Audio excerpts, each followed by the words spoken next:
আমার মতো কে আছেন যাদের ভাত খাওয়ার পরই কিছু না কিছু মিষ্টি জিনিসের প্রয়োজন হয়? আমার তো ভাত খাওয়ার পরেই মিষ্টি খাবার খেতে ভালো লাগে। মানে ভাত খাওয়ার পরে আপনার যদি মাছ দিয়ে খাই তাহলে তো সেদিন আমার মিষ্টি একটা আইটেম লাগবেই লাগবে।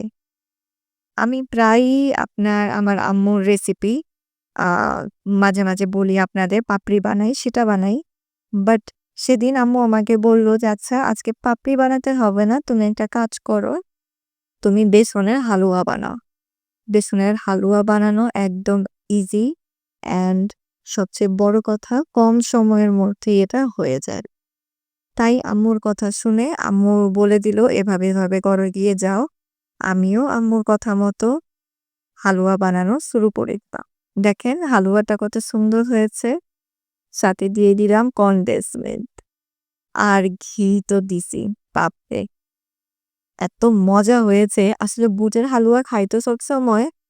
তো হঠাৎ করে যখন এই বেসনের হালুয়াটা খাচ্ছি, আমার কাছে ভালোই লাগলো।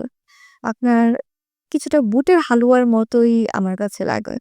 তো বুটের হালুয়া বানাতে দেখেন কত কষ্ট। কিন্তু এই হালুয়াটা একদম ইজি।